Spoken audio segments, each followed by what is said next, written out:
안녕하세요. 법률사무소 기린의 건설분쟁 전문 변호사 최인영입니다.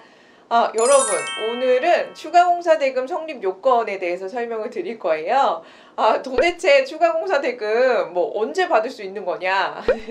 뭐가 추가공사대금이냐? 이런 질문들이 많이 있으셔서 오늘 그 성립 요건이 무엇인지 제대로 설명드려보도록 할게요. 그러면 추가공사대금이 무엇인지에 대해서부터 우리가 알아야 되겠죠? 근데 이것은 이제 계약의 형태와 굉장히 큰 밀접한 관계를 가지고 있거든요. 한마디로 단가 계약을 체결하신 경우, 즉 이제 단가가 있고 수량이 있고, 그래서 나온 만큼 정산해서 이익금까지 다 합쳐서 지급하기로 한다라고 하시는 경우에는 사실은 추가 공사를 논할 이유가 없죠. 왜냐면 한 만큼 다 받을 수가 있는 거니까요. 그렇죠? 그런데 이제 총액 계약, 이제 공사 대금이 이제 5천만 원, 내지는 1억 이렇게 딱 정해져 있고, 그리고 이 건물을 신축해 주기로 한다. 내지는 이 골조 공사를 완성하기로 한다. 이렇게 약속한 경우, 이것을 바로 총액 계약이라고 하거든요. 그런데 이렇게 공사 금액이 딱 정해져 있으면 이 금액에 해당 공사를 처음부터 끝까지 완료해 주겠습니다. 라고 약속한 것이거든요. 바로 이것이 이제 계약의 효력이에요. 그래서 이 총 정해진 금액, 처음에 약속한 금액 이상으로 받기가 굉장히 어려워지거든요. 우리가 공사하다 보면은 코로나19, 그 다음에 요즘은 이제 물가 상승, 너무 심각하죠. 그리고 여러 가지 사유가 있잖아요. 예상치 못한 상황이 많이 발생을 하는데, 그러면은 과연 이것을 총액 계약이라고 한다면 무조건 공사업체가 다 떠안고 정해진 금액만 받을 수 있는 것이냐. 근데 이것이 우리의 문제잖아요. 기본적으로 우리가 알아야 될 것. 그것을 오늘 설명드릴 거예요. 기본적으로 아셔야 될 것은 무엇이냐면, 일단은 총액 계약을 하셨을 때 물가 상승에 의한 추가 공사 대금을 인정하지 않는다. 내지는 설계 변경이 있더라도 추가 공사 대금 지급하지 않는다. 제3의 어떤 천재지변이 있어도 추가 공사 대금 주지 않겠다. 이렇게 약속하셨다면은 추가공사 대금을 절대로 받을 수가 없어요. 아무리 유능한 변호사가 와도 그렇게 약정이 돼 있으면 그 약정을 깨기가 너무나 어렵거든요. 법원은 기본적으로 약속을 지켜라, 계약의 내용을 이행하라 라는 것이 바로 법원이 가장 중요하게 생각하는 이제 대원칙이기 때문에 약속한 거를 깨기는 정말 너무나 어려워요. 그래서 우리가 공사를 시작하실 때 총액 계약으로 계약서를 쓰신다면은 가장 우리가 우선적으로 생각하셔야 될 거는 이런 사유가 발생하면 추가 공사 대금을 발주자가 지급해 주셔야 합니다. 라고 규정을 해 놓는 것이 가장 좋아요. 그리고 이제 일반 조건을 이제 첨부를 하시면, 제가 항상 말씀드리죠. 표준 도급 계약서, 표준 하도급 계약서, 일반 조건 반드시 활용하셔야 됩니다. 이렇게 말씀드리는데, 그 일반 조건만 붙여 놓으셔도 크게 걱정을 안 하셔도 되는데요. 특약사항에 추가 공사 대금은 인정하지 않기로 한다. 이런 내용을 쓰시는 경우들이 너무 많아요. 너무 많아서 이렇게 추상적으로 한 줄 써놔 버리면 이제 우리가 부당하게 많은 비용을 부담해서 공사를 해줬는데 그런 부분들까지도 다 못 받아버리는 경우가 너무 많거든요.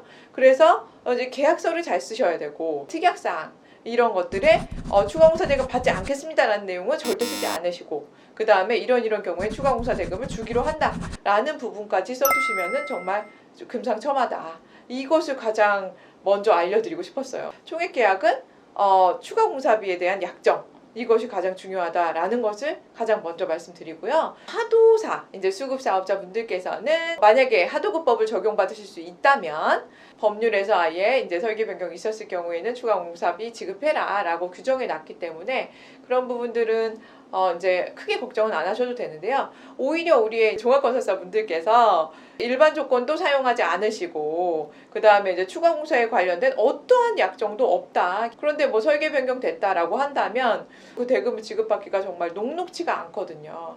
여러 가지 이제 정황이나 계약의 취지나, 그 다음에 이제 도급 계약의 법리 이런 것들을 막 종합적으로 막 설명을 하고 판사를 설득해야 되는데 그 과정이 정말 녹록하지가 않아요. 그래서 우리 원청사분들께서는 더더욱 이 설계 변경이 있었을 때 추가 공사 대금을 지급받아야 된다라는 부분을 명확하게 써두시는 것이 중요해요. 그리고 이제 가장 중요한 또 한 가지 사유, 변경 공사 추가 공사의 지시죠. 뭐 이런 것들은 이제 명시적으로 추가 공사가 지시가 있어서 증거가 공문이 있고 뭐 카톡이 있고 뭐 이렇게 해서 추가 공사 지시가 있었다. 그리고 이제 표준 하도급 계약서, 도급 계약서를 작성하셨다라고 한다면은 크게 걱정을 안 하셔도 돼요. 그걸로 인해서 발생한 추가 공사 대금을 받기가 아주 수월하거든요. 그런데 표준 도급 계약서, 표준 하도급 계약서 작성 안 하시는 경우가 너무 많고 추가 공사를 지시한 부분에 대해서도 입증하기가 어렵다. 그러면 이제 추가 공사 대금 받기가 너무나 어려워지거든요. 그래서 오히려 막 발주자나 이 원청사 측에서 너 변경해서 그 시공했네? 근데 본인이 시켰으면서도 변경해서 시공했네? 이거 하자야? 나 손해배상 청구할 거야?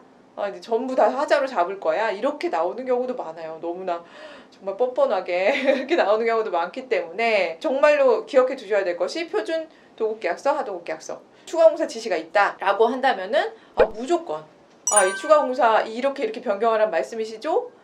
이렇게 추가해달라는 말씀이시죠? 추가 공사 대금이 발생합니다. 라는 것들을 이제 공문도 보내시고, 녹음도 하시고, 카톡도 이제 보내시고 하면서 반드시 증거를 확보하셔야 된다.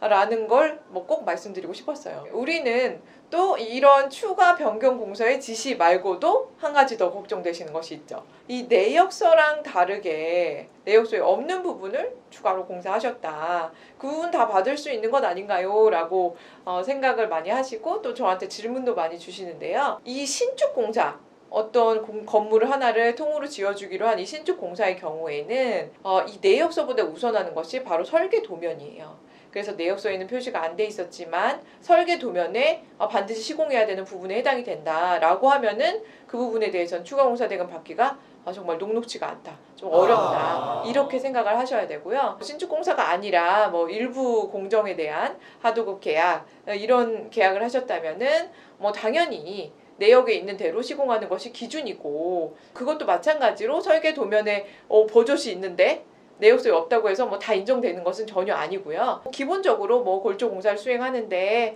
산출 내역서에는 이런 부분을 하도사가 담당하기로 했는데 그 이외의 부분까지 추가적으로 비용을 부담하는 측면이 있었다라고 한다면 이런 부분들은 당연히 추가 공사 대금 지급을 주장하셔서 받아낼 수 있는 가능성이 굉장히 높다. 이렇게 생각하시면 돼요. 이 경우에도 추가 공사 대금 지급하지 않는다.